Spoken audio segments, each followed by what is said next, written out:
Richard Sterling stared across the glass-topped desk at Lucy. His fingers drummed a silent rhythm on the polished surface as the words formed in his mouth. Cold words. Calculated.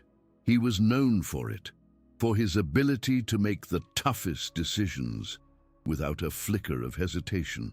"You're fired, Lucy." Effective immediately. The words slipped out as easily as he signed multi-million-dollar deals, but the instant the sentence left his lips, something inside him ripped. It wasn't a physical sensation. It was something much deeper, something primordial. His soul literally screamed, a silent scream that echoed in every cell of his body. "No, don't do this. Don't abandon her again." Richard blinked, confused. Again? He had never abandoned anyone. He barely knew this woman, beyond her role as cleaning staff for the past 3 years. Lucy Miller, 30 years old, a single mother to a 6-year-old girl, always punctual, always discreet, always with that sad look in her eyes that he avoided meeting. She remained standing on the other side of the desk, her clasped hands trembling slightly. She didn't cry, she didn't plead, she simply nodded, that same sad look now laden with a resignation that seemed ancient, too old for her 30 years. "I understand, Mr. Sterling. May I ask?" "The reason?" "Cutbacks, restructuring, nothing personal." The words sounded hollow even to him. A lie. It was personal, deeply personal, although he couldn't explain why. For the past 3 months, Lucy's presence had begun to disturb him. Not in a professional way.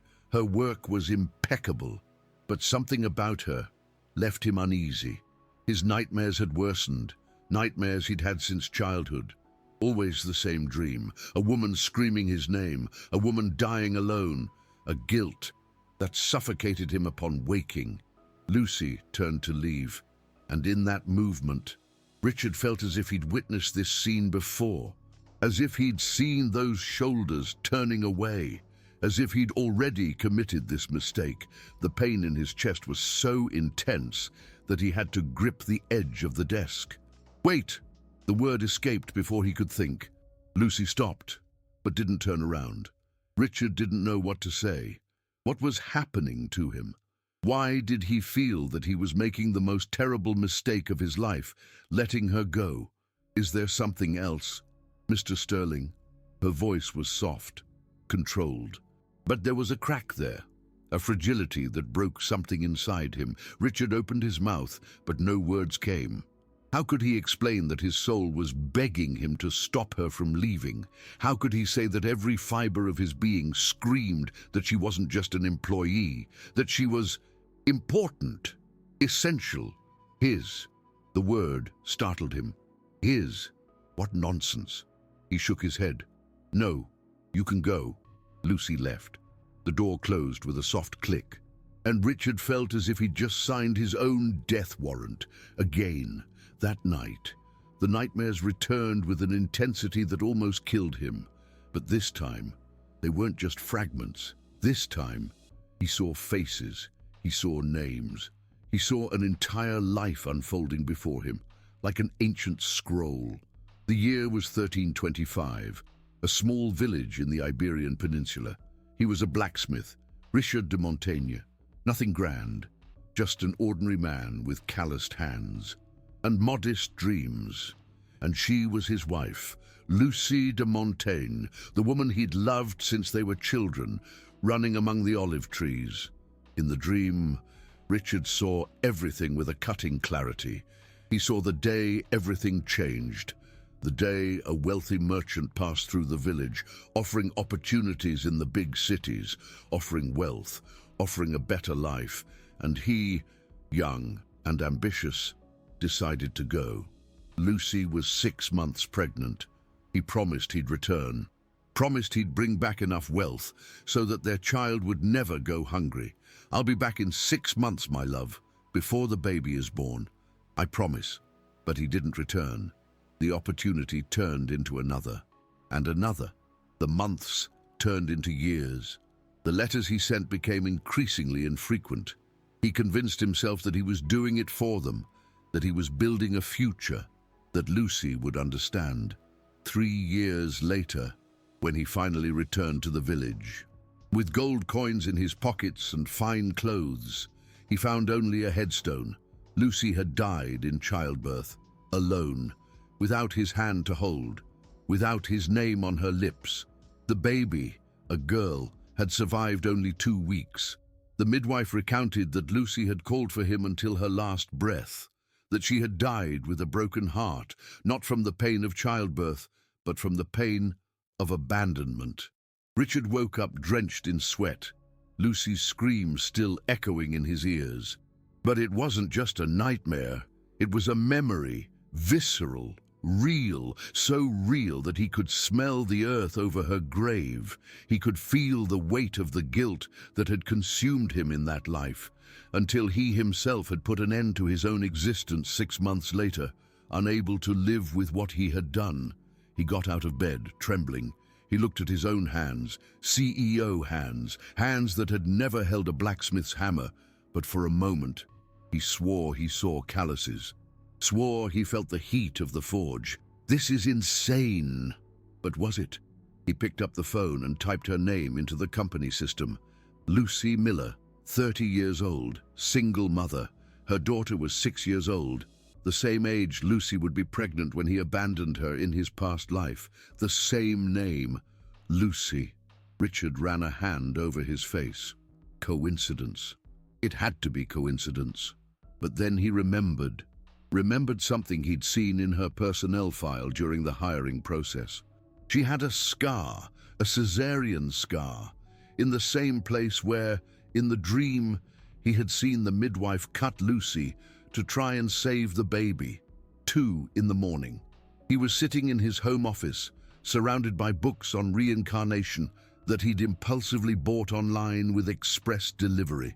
Most of it was garbage, cheap mysticism, but some spoke of visceral memories, of souls recognizing each other across time, of karmic debts that needed to be paid. He was a man of science, of logic, of numbers and spreadsheets, but logic didn't explain the pain he felt when she left the room, didn't explain the 28 years of identical nightmares, didn't explain why in the past 3 years, since Lucy started working at the company, the nightmares had intensified, as if her proximity had awakened something dormant. Subscribe to the channel so you don't miss the continuation of this story. We're just beginning to unravel the connection between Richard and Lucy that spans 7 centuries. The next morning, Richard did something he hadn't done in 15 years of his career. He cancelled all his meetings. He called his assistant and asked for Lucy's complete file, everything, not just HR data, but everything the company had on her. Daniel, his assistant of 10 years, gave him a strange look. "Mr. Sterling, she's already been processed. HR is sending the termination letter today. I want the file, now!"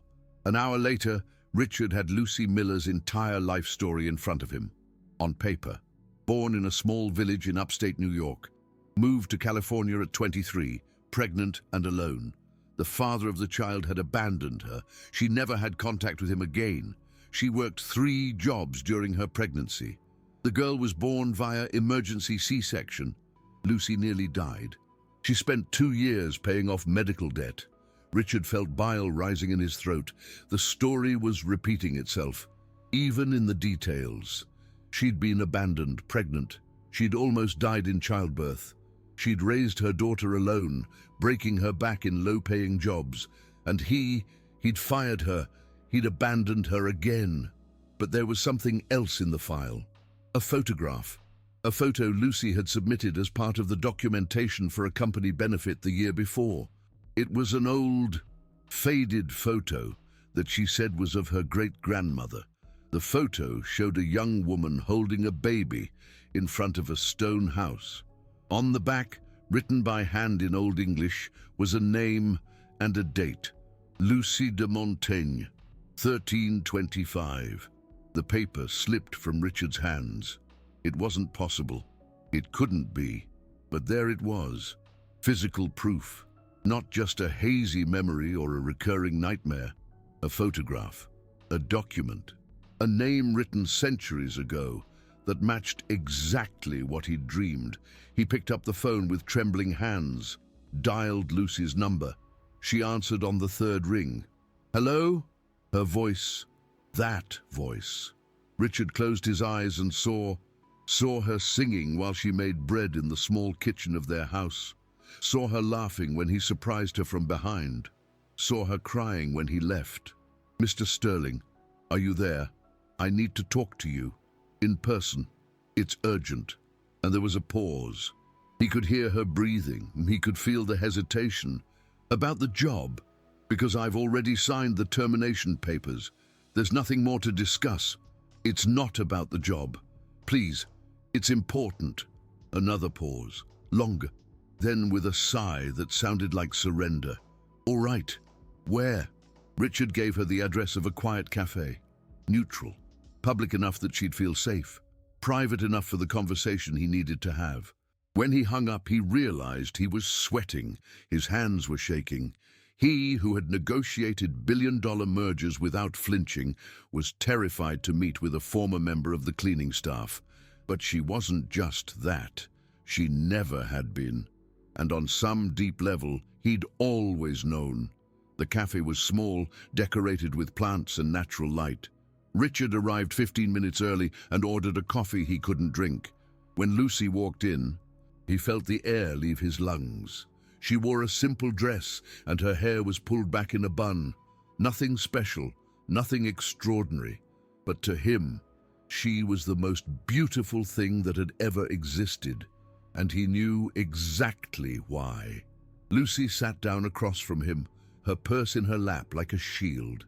She didn't smile, she didn't greet him, she just waited, always so contained, always so strong. Even when she was breaking inside, Richard didn't know where to start. How do you tell someone you've crossed 700 years to find her again? How do you explain that you fired her because her presence was awakening memories of a life he'd ruined? "I know this is going to sound insane, but I need you to hear me out to the end." And then he told her everything.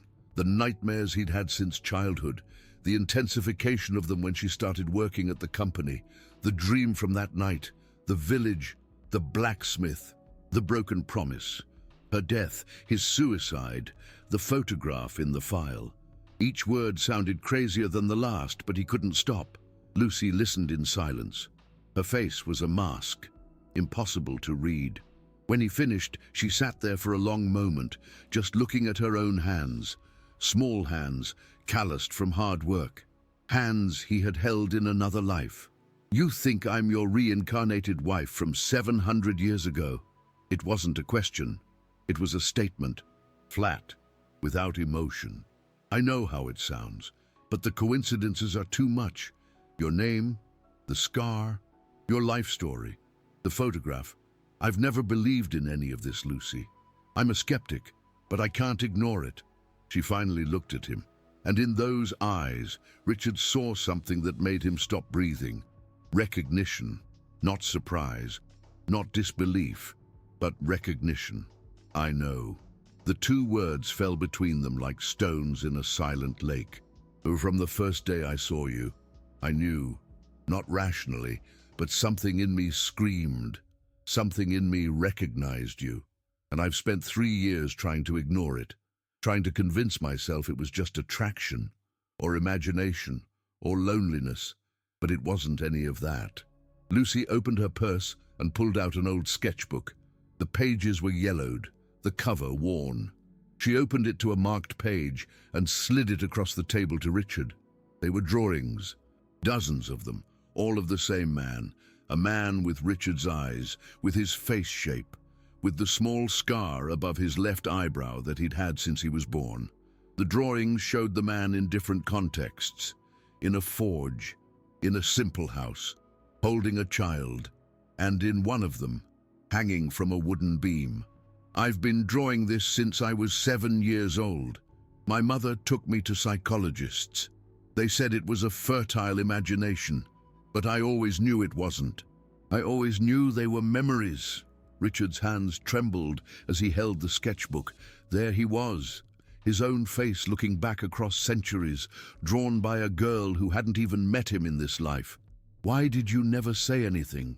Because what would I say? Because you're my millionaire boss and I'm a cleaning lady. Because you barely look at me. Because even if every cell in my body screams that I know you, that I loved you, that I died because of you, the reality is that you're a stranger who pays my salary, or used to. The bitterness in the last sentence cut him. She was right. He had fired her. He had abandoned her again, even without consciously knowing who she was.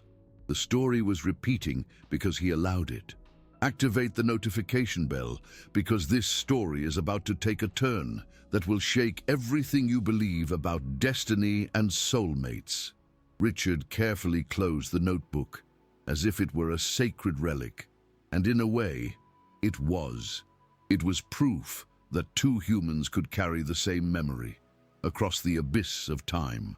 That love, or pain, or guilt could be so intense that they transcended death. I'm so sorry. The words were ridiculously inadequate.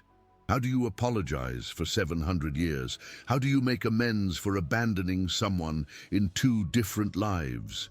For what exactly?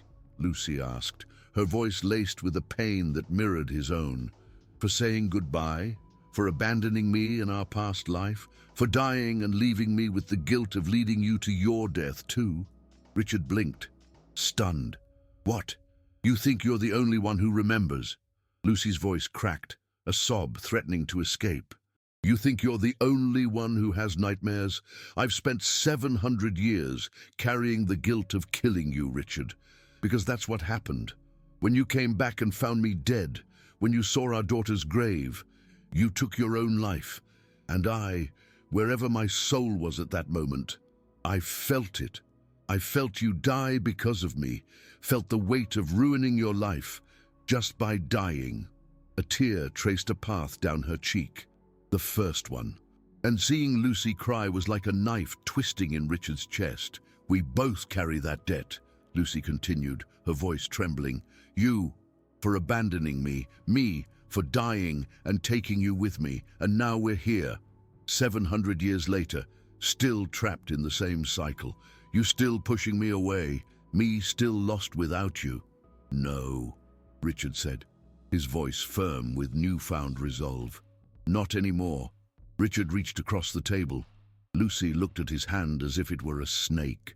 But then, slowly, she placed her hand in his, and the moment they touched, they both felt it. A jolt of electricity, a sense of completeness, as if two halves, violently separated, had finally reunited. I've spent this entire life building empires, accumulating wealth, power, Richard confessed, his voice thick with emotion, all because, on some level, I was still trying to prove that I was worth it, that leaving you and chasing fortune was worth it. But it wasn't. It never was, and I wasted 40 years learning what I should have already known, that no amount of money is worth a single life by your side. Lucy squeezed his hand, their fingers intertwined, as if they had done it thousands of times before, and they had, in another life, in another world. So, what do we do now? Lucy asked, her eyes searching his. Because I don't know how to fix 700 years of mistakes. Richard's grip tightened on her hand. We start over. The right way. No abandonments, no broken promises, no letting fear or ambition tear us apart. But it won't be easy, Lucy cautioned, doubt creeping into her voice. The world will look at us and see just a rich CEO and his former cleaning lady. They'll say it's self-interest, that it's a power play, that it's not real. Let them say what they want, Richard said, his gaze unwavering. We know the truth, and the truth is, we're connected in a way that most people will never experience, not in one lifetime, let alone in several. They sat there, hands intertwined, while the coffee shop around them continued its normal routine. People ordering lattes, typing on laptops, laughing with friends. No one realized that there, At that corner table, two souls were reuniting across centuries. "There's something I need to show you," Richard said, a hint of anticipation in his voice. Richard reluctantly released her hand and picked up his phone. He opened the photo gallery and showed it to her. It was the photograph from the personnel file, the picture of Lucy's great-grandmother, Lucy de Montaigne. "I took it from your employee file. I know it was an invasion of privacy, but that photo isn't of my great-grandmother," Lucy interrupted, her voice quiet. "What?" Richard asked, confused. Lucy took the phone and studied the image carefully. A small, sad smile appeared on her lips. "I lied on the form," she admitted, her gaze distant. "I found that photo at an antique shop when I was 19. It was in a box of old photographs that no one wanted. And when I saw it, it was like looking into a mirror. Not just the physical appearance, but something more. I bought it for $2, and on the back was the name, my name, and that date. I never understood it, until now." "So, you found a photograph of yourself from a past life in an antique store?" Richard asked, his voice filled with disbelief. "It seems so," Lucy replied, a ghost of a smile playing on her lips. They both laughed, a nervous laugh, almost hysterical, because the alternative was to accept that they were completely insane, or to accept that the universe worked in far more mysterious ways than anyone was prepared to admit. "There's one more thing I need to know," Richard said, his voice serious. Lucy looked at him, her eyes filled with a mixture of apprehension and trust. "Your daughter," Richard began, his voice carefully measured. "Her father, the man who abandoned you when you were pregnant. Who was he?" Lucy's expression clouded over, a shadow of pain flickering in her eyes. "A mistake," she said softly. "A man I met when I first arrived in the States. He promised things, promised to stay, and then he found out I was pregnant, and he disappeared. Just like you disappeared 700 years ago. I chose the same kind of man, repeated the same mistake. Or maybe," she paused, her gaze searching his, "maybe it wasn't a mistake. Maybe it was necessary to bring me here, to bring Sophia into the world." Sophia, 6 years old, the same age their daughter would have been in their past life when he left. The coincidences were piling up, an undeniable force connecting them. "I want to meet her," Richard said, his voice filled with a longing he could no longer deny. Lucy hesitated, her eyes filled with concern. "Richard, this is all happening so fast," she said, her voice pleading. "So intense. Sophia is just a child. She won't understand." "I'm not talking about telling her about past lives," Richard clarified, his gaze fixed on hers. "I'm talking about meeting the daughter of the woman that I love." The word came out naturally, as if it had always been there, waiting to be spoken, and maybe it had. Maybe he had loved her for 700 years. Maybe that love had never died, only lain dormant, waiting for the right moment to awaken. "You don't love me," Lucy protested, her voice barely a whisper. "You barely know me." "I do know you," Richard insisted, his voice filled with conviction. "Maybe not the details of this life, maybe not your favorite foods or your favorite movies, but I know your soul, and my soul recognizes yours. And that's deeper than any superficial knowledge." Lucy closed her eyes, and when she opened them, they were shining with unshed tears. "I love you too," she confessed, her voice trembling. "God help me, but I do love you, and it's terrifying, because I've already lost you once, and I don't know if I could survive losing you again." "Then don't lose me," Richard said, his voice resolute, "and I won't lose you, not ever again. I'll leave your super thanks if this story is deeply touching you. Your support allows us to continue bringing stories that explore the mysteries of eternal love." The weeks that followed were the strangest of Richard's life. He, who had always operated in pure logic, now found himself navigating territories that defied all rational explanation. He rehired Lucy, but not as cleaning staff, as his personal assistant, The move caused ripples in the company. Gossip circulated, but Richard didn't care. For the first time in his life, he wasn't making a decision based on optics or corporate politics. He was making a decision based on something much more fundamental. They met daily. Conversations that lasted hours. He learned about her life, about how she escaped a difficult childhood in Spain, about how she emigrated alone, pregnant, with only a suitcase and a dream, about how he'd built a life for Sophia with his own 2 hands, working double shifts, sleeping just 4 hours a night, never complaining. And Lucy learned about Richard, about the lonely boy who grew up in foster homes, about how he was self-made, building his first business at 18 with borrowed money, about how ambition consumed him because he'd never had anything, and the fear of going back to nothing was greater than anything else. They were reflections of each other, 2 survivors, 2 fighters, 2 souls that had been violently separated, and who now, finally, had a chance to reunite. The first meeting with Sophia was in Central Park. Lucy was visibly nervous, adjusting the little girl's hair repeatedly. Sophia was small for 6, with huge, curious eyes. She looked at Richard with the natural distrust of a child who'd learned early that men can disappear. "Sophia, this is Richard. He's a friend of Mommy. Are you rich?" The direct question drew a laugh from Richard. "Yes, I am. My teacher said rich people are bad." Richard knelt down to be at her level, and the moment their eyes met, something extraordinary happened. He saw a flash of memory that wasn't his. He saw a newborn baby, tiny and fragile, in the arms of a midwife.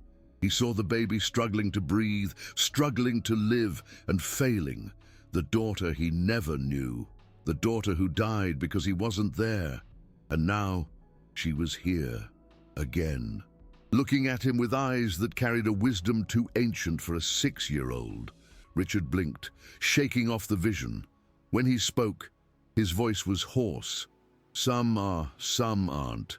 Just like some poor people are good and some are bad. Money doesn't define who you are. Your choices define you." Sophia thought about this with the seriousness of a judge. "Have you made good choices?" Richard looked at Lucy over the little girl's head. She was looking at him with an expression that said she had felt it too.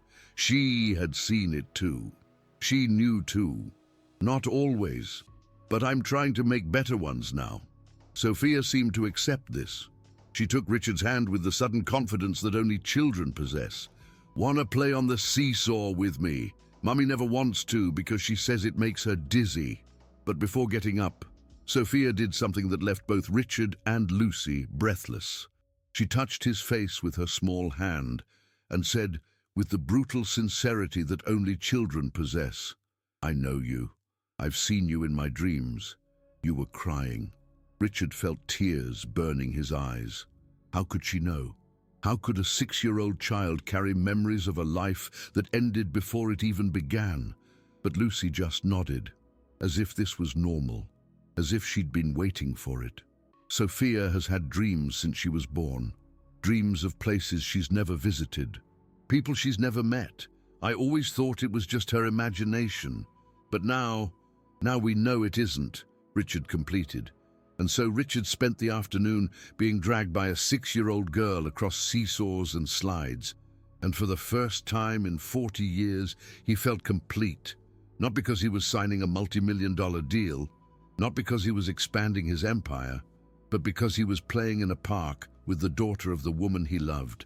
Doing what he should have done 700 years ago, staying, being present, choosing love over ambition. As the sun began to set, Sophia was asleep in his lap on the park bench.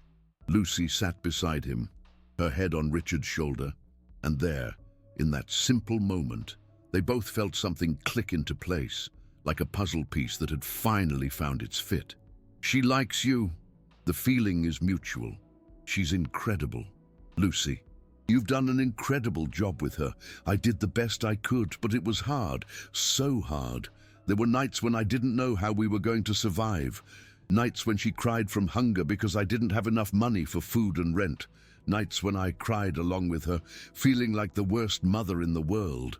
Richard's voice turned hard. Where was her father on those nights? Gone. Just like you disappeared when I needed you most in the other life. It's funny how patterns repeat, or maybe it's not funny.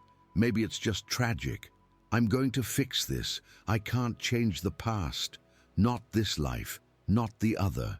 But I can guarantee that the future will be different. That you'll never have to choose between food and rent again.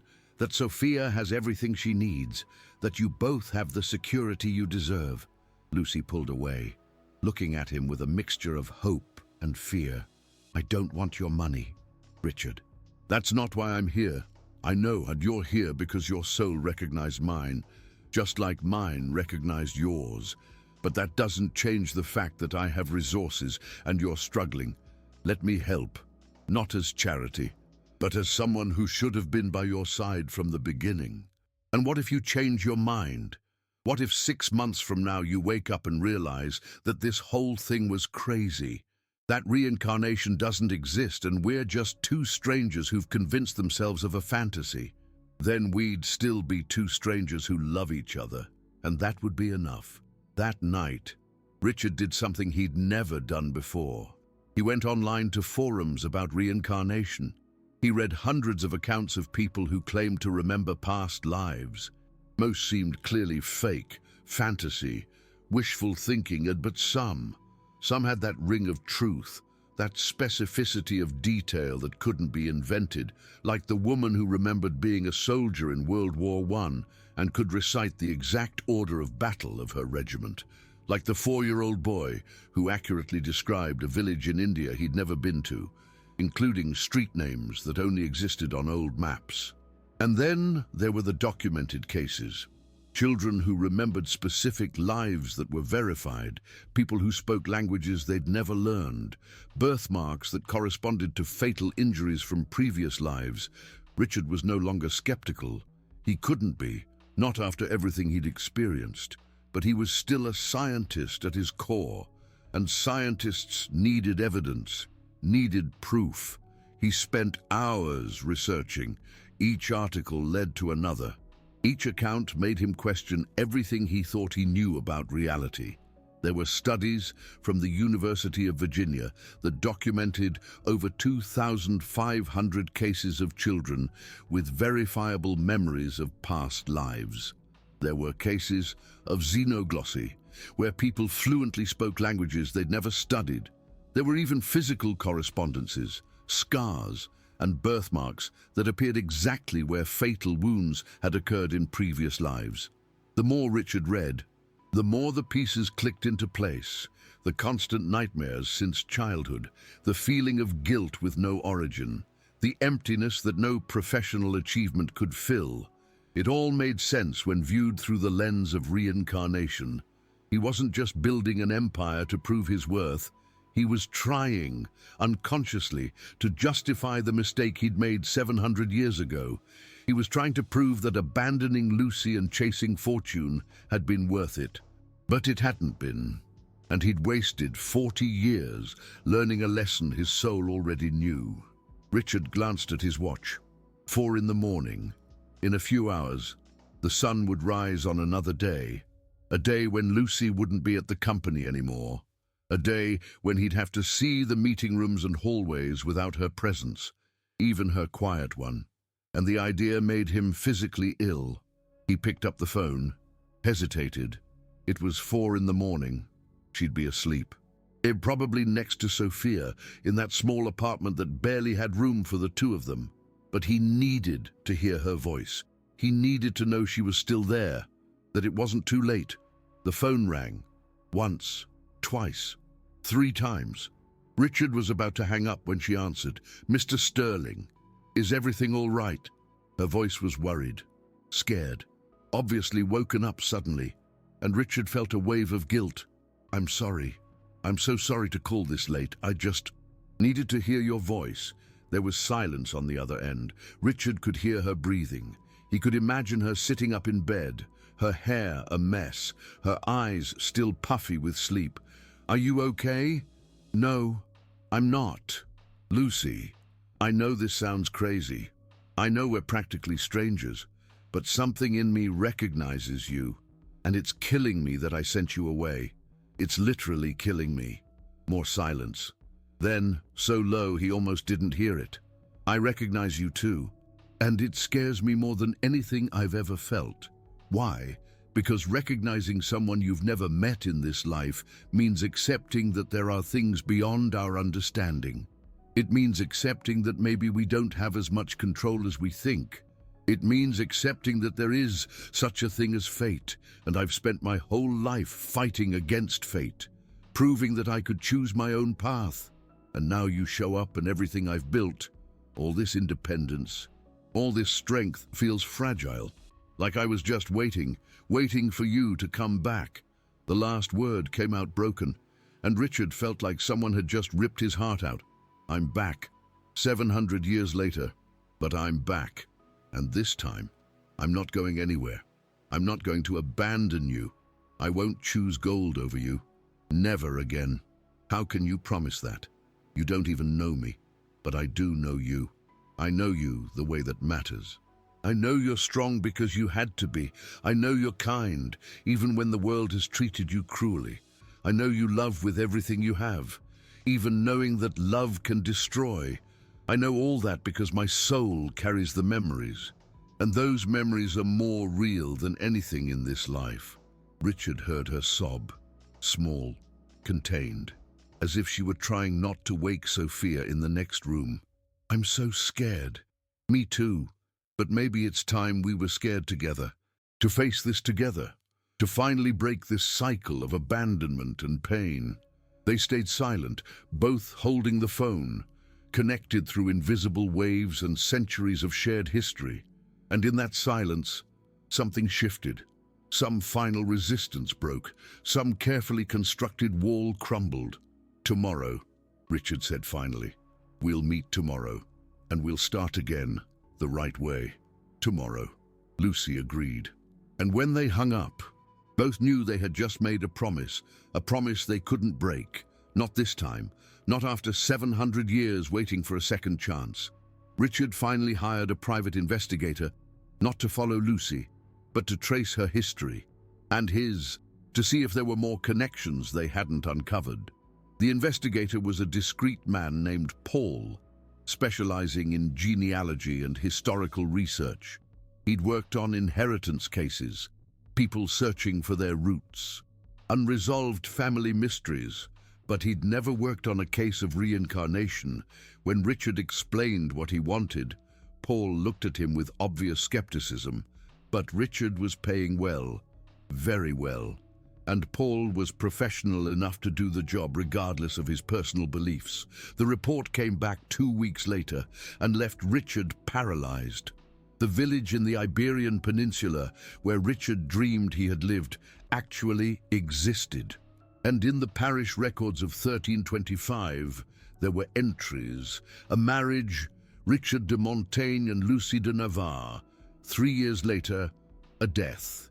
Lucy de Montaigne, deceased in childbirth, and 6 months after that, another record.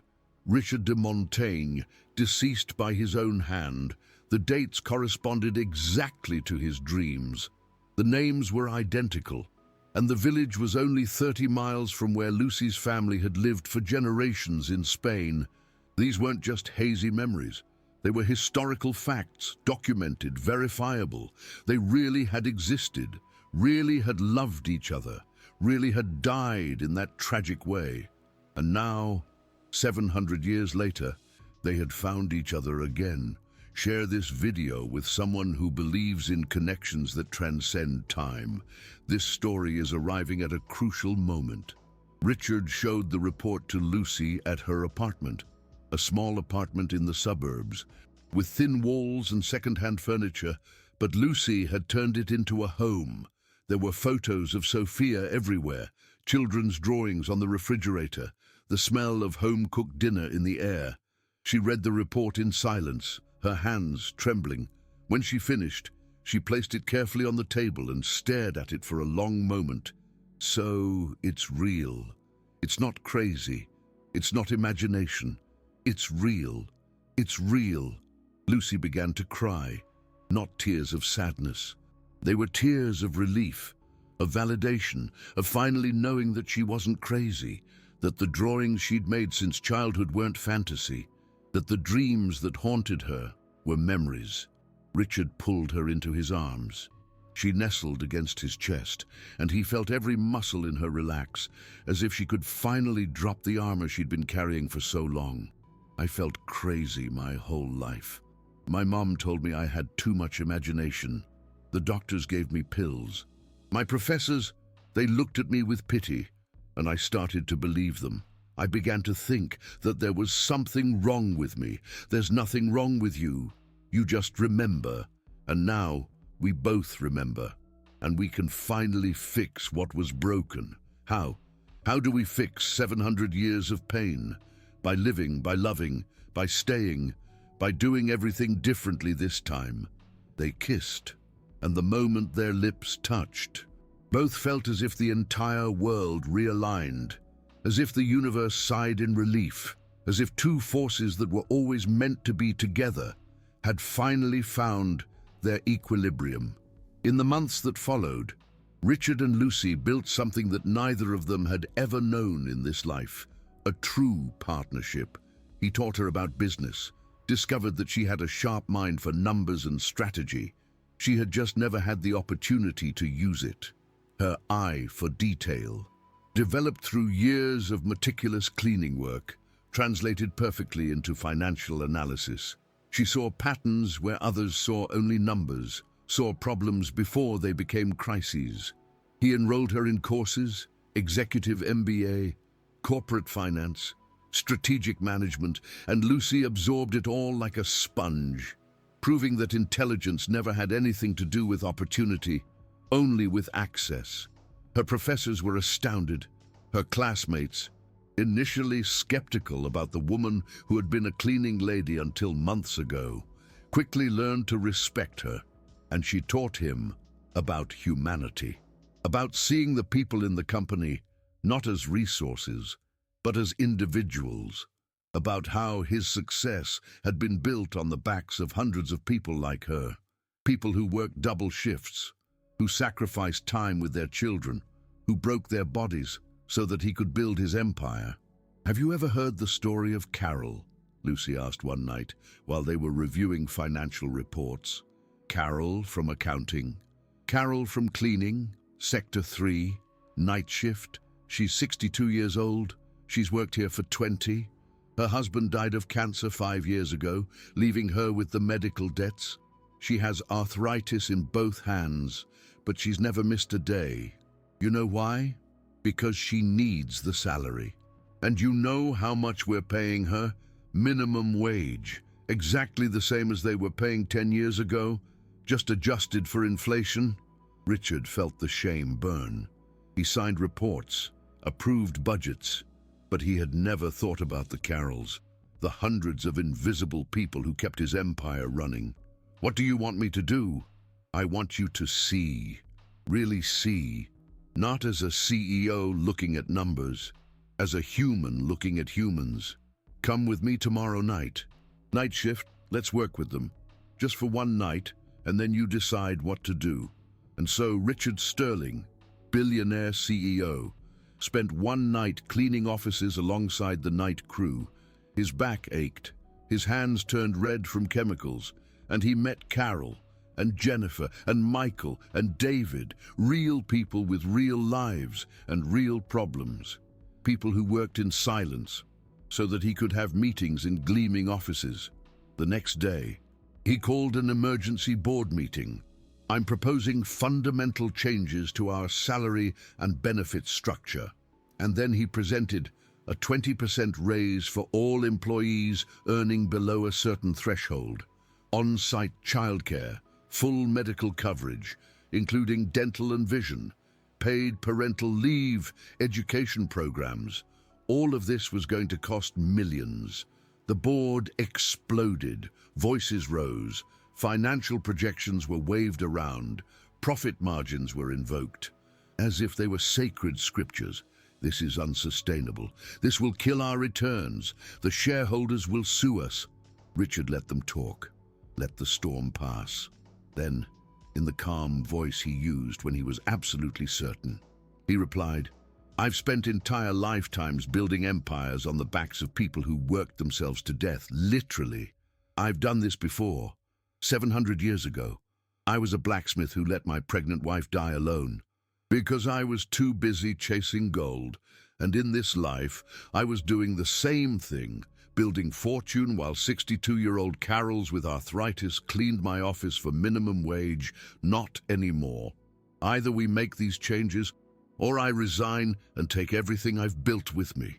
It was a bluff, a half-bluff.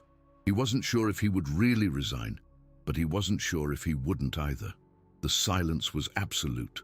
Then Gerald, the oldest board member, the man who had helped Richard build the empire from the beginning, spoke. "You've changed, Richard. I don't know what happened, but you've changed. And you know what? Maybe we needed this. Maybe we've all lost our way somewhere along the line. I vote yes." One by one, hands went up, some agreeing genuinely, others just recognizing that Richard had won. A few, faces red with anger, got up and left. Richard let them go. He was finally building something worth building, not just a financial empire, but a legacy of decency.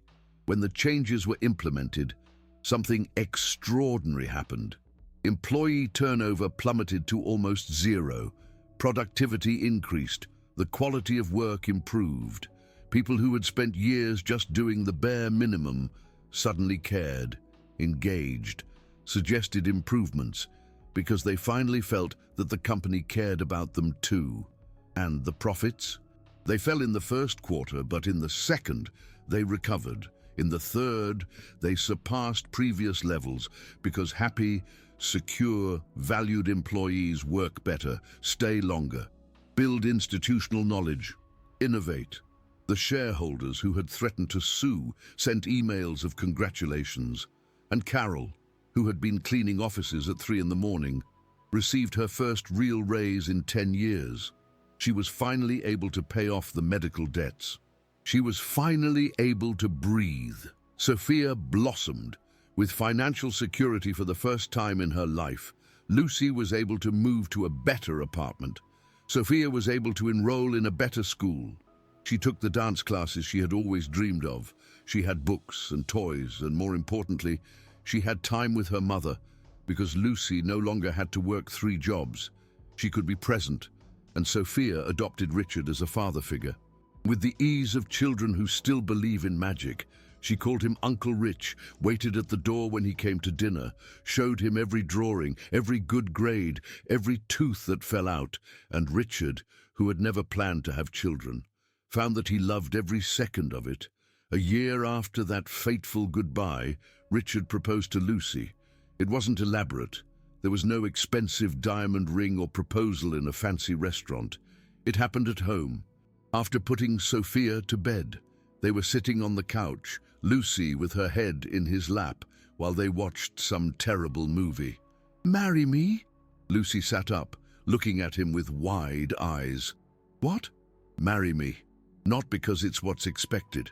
Not because it's the next logical step, but because I wasted an entire life without you. And I wasted over 700 years paying for that mistake. And I don't want to waste a single day more." She didn't answer immediately. She just looked at him, studying his face as if searching for something. "Are you sure? Because marriage isn't just romance. It's waking up with bad breath. It's arguments about money. It's Sophia having nightmares in the middle of the night. It's my complicated family back in the States. It's hard work, every day. I know, and I want all of it. I want the good and the bad. I want to build a real life with you, not some fantasy.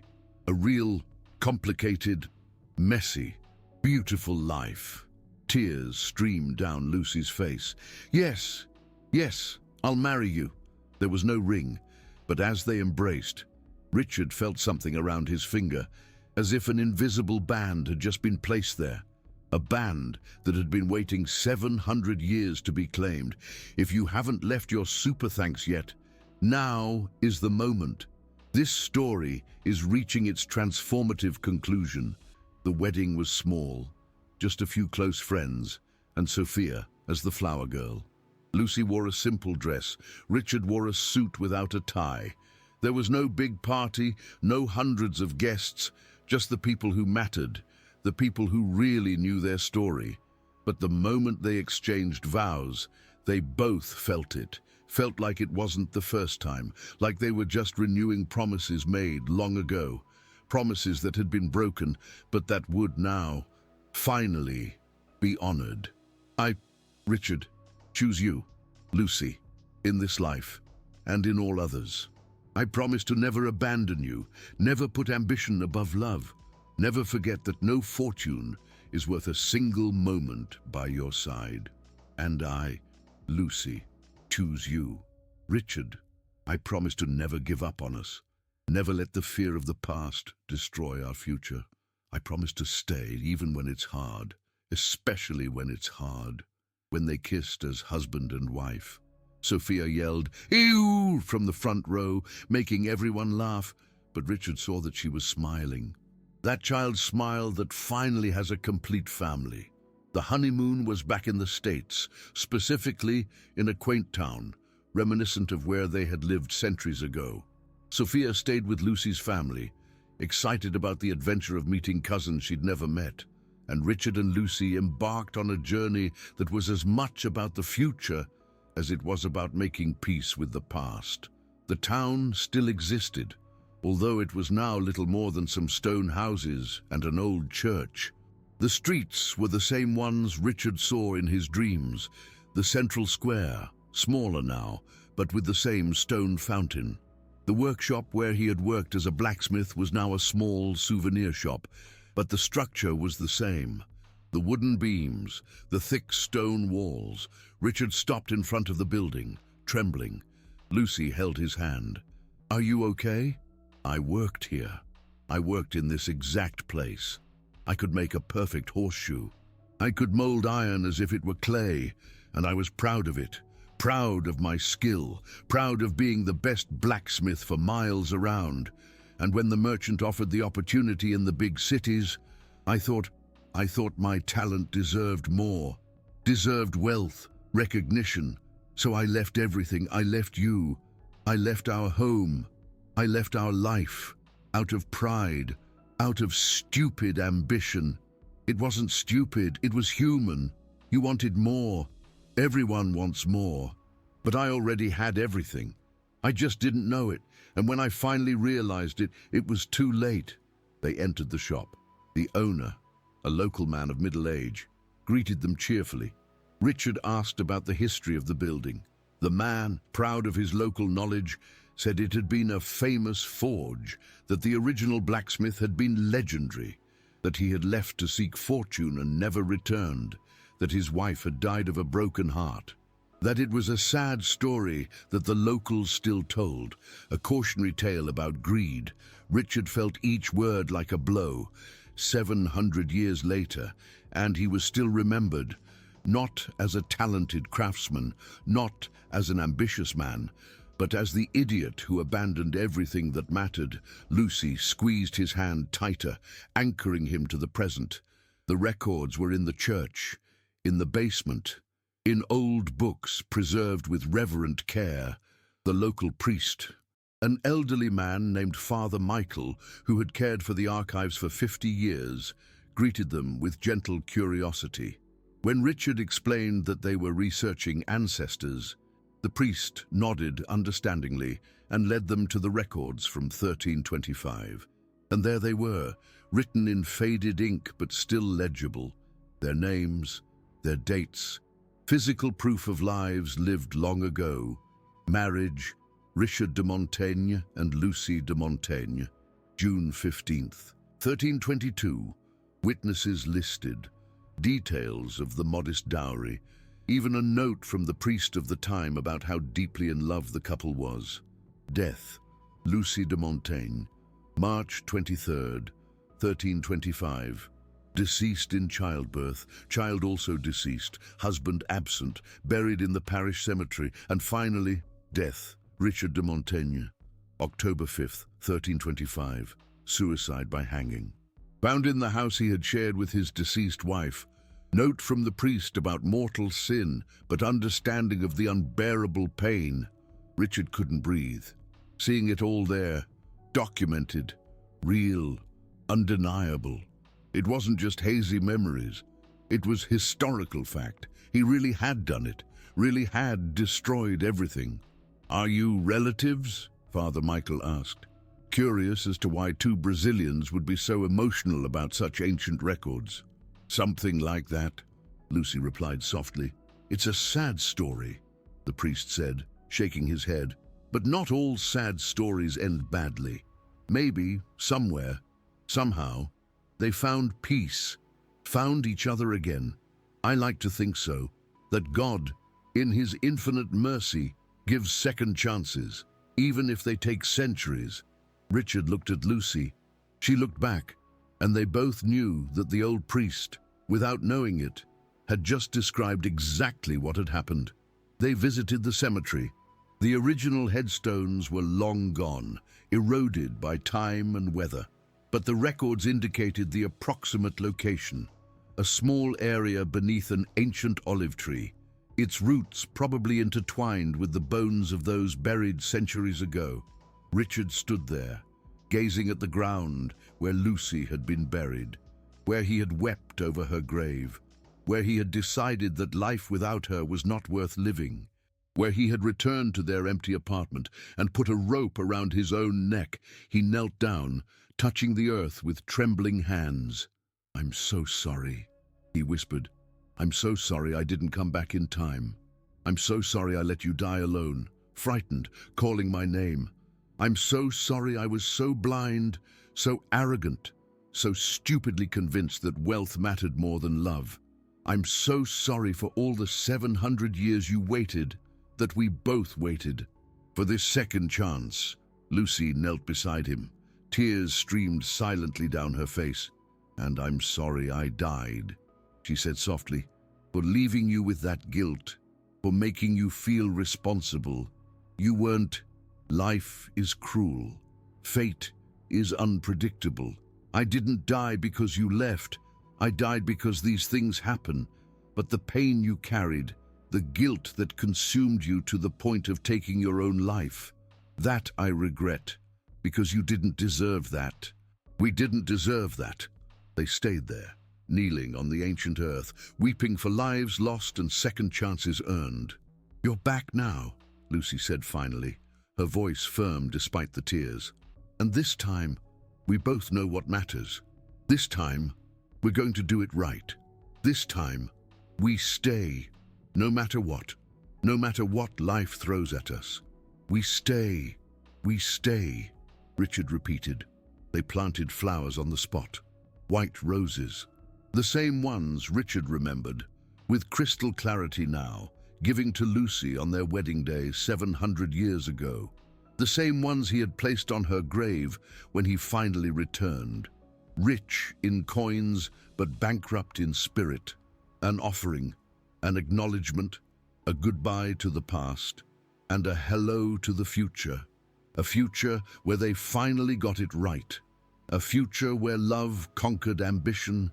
A future where staying was more important than leaving. That night, in the small hotel in the village, they made love for the first time, and it was as if it weren't the first time. Every touch was familiar. Every kiss was a memory. Their bodies knew each other in a way that transcended this life. And when they were finished, intertwined in each other's arms, they both cried. Cried for everything they had lost, for everything they had found, for the entire journey that had brought them back to this moment. "I love you," Richard whispered against her hair.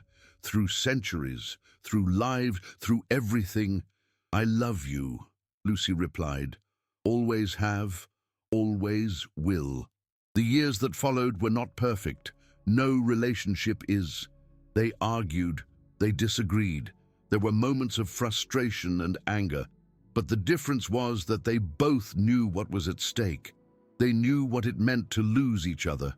So they always worked through the problems, always came back to the conversation, always chose to stay. Sophia grew. She became a bright and strong teenager. Richard formally adopted her when she was 10 years old, and when she called him Dad for the first time, he wept because he was finally being the father he should have been 700 years ago to the daughter he never knew. Lucy blossomed in her role at the company. Richard promoted her not out of nepotism, but because she was extraordinarily good. She understood people in a way that he never could. She transformed the company culture, making it a place where people actually wanted to work, where they felt valued, where they could thrive, and Richard finally found peace. For the first time in 40 years, the nightmares stopped, because he had finally corrected his mistake. Finally, he had stayed. Finally, he had chosen love over ambition. They had another child together, a boy who was born with Lucy's eyes and Richard's smile, Michael, named after the kind priest who had taken them in at the Spanish village. And when Richard held the baby for the first time, he felt like a circle had finally closed, as if the child who died 700 years ago had finally gotten his chance to live. The birth was difficult. Lucy had complications. For hours, Richard waited outside the operating room, praying to gods he wasn't even sure he believed in. "Please," he begged silently, "not again. Don't let her die again. I did everything right this time. I stayed. I loved. I chose her above everything. Please, don't take her away from me again." And maybe those gods heard. Or maybe it was just modern medicine. Or maybe it was simply that this time, fate was on their side. Lucy survived. Michael survived. And when Richard was finally able to go in and see his wife holding their son, he cried. He cried with relief, with gratitude, with love so deep it hurt.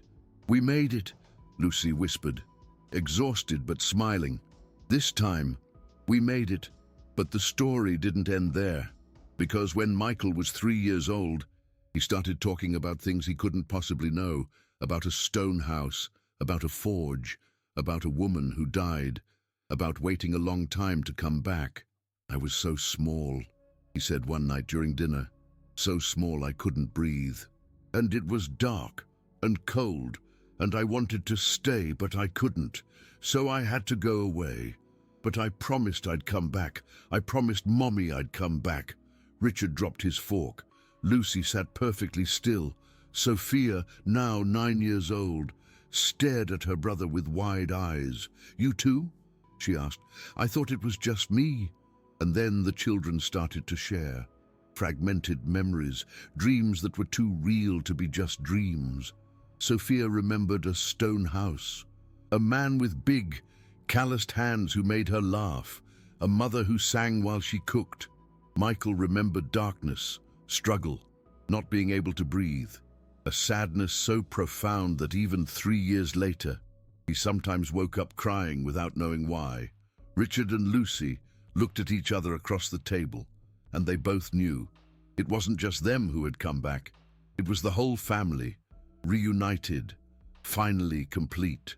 The family that had been destroyed by selfish choices 700 years ago now had its second chance, and this time they wouldn't waste it. This is a story about souls that find each other across time, about how true love never dies, it just waits, about how every choice we make echoes through lives, and about how, sometimes, the universe gives us a second chance, or a 20th chance, however many it takes, until we learn the lesson. Leave a comment telling us if you believe in soulmates who find each other across many lifetimes. And don't forget to subscribe so you don't miss the continuation of this story, exploring the profound mysteries of eternal love. Richard Sterling died at 83, surrounded by his family. Lucy held his hand until his very last breath, and his last words were the same as they had been 700 years ago, but this time without regret. "I'll come back to you. I always come back." And Lucy smiled through her tears. "I know, and I'll be waiting, because some souls are destined to find each other, life after life, century after century, until they finally get it right, until they finally understand that no fortune, no ambition, no fear is worth it if it means losing the person who is the other half of your soul. This is the story of Richard and Lucy, but it's also the story of all of us. Because we all carry connections from past lives. We all have souls that we recognize. We all have lessons that we came here to learn. Even if we don't consciously remember, our soul remembers. It always remembers. How many times have you met someone and felt like you already knew them? How many times have you visited a place for the first time but felt like you'd been there before? How many times have you had an irrational fear, an unexplainable attraction, a deep certainty about something that you logically shouldn't know? These aren't coincidences, they're echoes of lives we've lived, of choices we've made, of people we've loved and lost, and promised to find again. The question is, are you paying attention? Are you recognizing the signs? Are you making the right choices this time, or are you still stuck in the same cycle, making the same mistakes, losing the same people? Life after life, the universe always offers chances, but it's up to us to seize them. It's up to us to choose love over fear, presence over ambition, staying over running away. It's up to us to recognize when our soul is screaming, even if our mind doesn't understand why. Richard almost didn't listen. He almost let logic speak louder. He almost convinced himself that they were just confused feelings, physical attraction, psychological projection. He almost squandered his second chance because he was afraid of looking crazy. But he heard. In the last moment, he heard, and it made all the difference. It took Richard 700 years to learn this, but you don't have to. You can learn it now. In this life, in this moment, you can look around and really see the people that your soul recognizes. See the opportunities that the universe is offering you. See the patterns that you are repeating. Look around you. Who are the people your soul recognizes? Who are the ones that make you feel like you've known them before? Pay attention, because they may be exactly why you're here. And what if you've already lost those people? What if you've already made the mistakes? It's not too late. It's never too late. Because if Richard and Lucy could find each other through 7 centuries of separation, through countless lives and deaths, then anything is possible. True love has no expiration date. It doesn't obey the laws of linear time. It doesn't bow to the rules of logic. It simply is, eternal, unshakable, inevitable. And if you're lucky enough to find it in this life, don't let it go. Don't trade it for money or power or fear. Hold on to it with both hands and never let go, because you might not have another 700 years to fix the mistake. Maybe this is your last chance. And do you really want to risk having to wait another entire lifetime to be with the person your heart recognizes as home? Think about the times you've chosen career over relationship, money over quality time, pride over vulnerability, fear over love. Those choices seem logical in the moment. They seem practical, responsible, mature. But are they? Or are they just the same mistakes we've made hundreds of times before? The same patterns repeating because we haven't learned the lesson yet. Richard chose ambition over love 700 years ago, and he spent 7 centuries paying for it, carrying guilt, having nightmares, feeling an emptiness that no achievement could fill, until finally, in this life, he had the chance to choose differently, and he almost didn't choose it. He almost repeated the same mistake. He almost fired her, pushed her away, lost her again, because it was easier, because it was safer, because recognizing the connection meant accepting things that his logical mind couldn't process. But his soul knew. His soul always knew. And when he finally listened to his soul instead of his mind, everything changed. Richard didn't want to risk it. And when he finally understood that, when he finally chose love over logic, presence over absence, vulnerability over pride, his entire life shifted. He went from an empty man with overflowing bank accounts to a rich man in all the ways that matter. Rich in love, rich in family, rich in purpose, rich in peace. This is the lesson. This is the message. This is the point of it all. Don't waste your life. Don't waste your love. Don't waste your chances. Because every moment you spend ignoring the cry of your soul is a moment that will never come back. Every opportunity for love that you let pass by because of fear or pride or logic is an opportunity that may not return in this lifetime. Because time is short, even when measured in lifetimes, and the only legacy that matters is the love you gave and received. In the end, when you're looking back, you won't remember the meetings you attended or the deals you signed. You'll remember the moments, the touches, the smiles, the times you chose love. Everything else, it's just dust, forgotten centuries after you're gone. But love, true love, that echoes through eternity, like the love of Richard and Lucy, which started 700 years ago, which survived death, time, oblivion, and which finally had its happy ending, or rather, its happy beginning, because for eternal souls, there is never really an end. Just new chapters, new adventures, new chances to love more deeply, more completely, more truly, and in the end, or in the beginning, or anywhere in between, what matters is that they found their way back to each other, as they always would, as they always will, life after life after life, until the end of time and beyond, because that's what soulmates do. They always find their way back home, and home isn't a place, it's a person. It's the person whose eyes you recognize across centuries. It's the person whose touch feels familiar, even when you're meeting for the very first time. It's the person your soul screams not to let go, even when your mind can't quite grasp the reason why. For Richard Sterling, that person has always been Lucy Miller, across 700 years, through 2 documented lifetimes, and countless others we can only imagine, through death and birth and everything in between.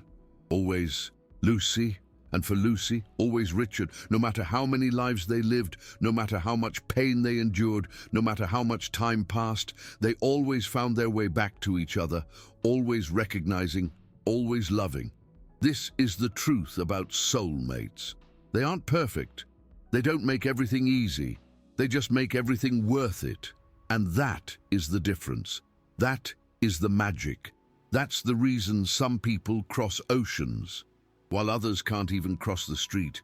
Because when you find your soulmate, you're not just finding a person, you're finding yourself, the part of you that was missing, the part of you that always knew there was something more, something bigger, something eternal. Richard Sterling found that in Lucy, and he almost lost it because of pride, ambition, and fear. But the universe, in its infinite mercy, gave him another chance. And this time, he didn't waste it. And what about you? Are you wasting your chance, or are you holding on with both hands? Think about it as you go about your life, as you make your choices, as you decide what's important, because one day, you too will be at the end, looking back, and the only question that will matter is this: did you love enough? Did you stay when it was difficult? Did you choose presence over absence?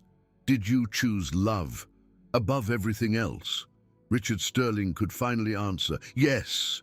It took 700 years, but he could finally say yes.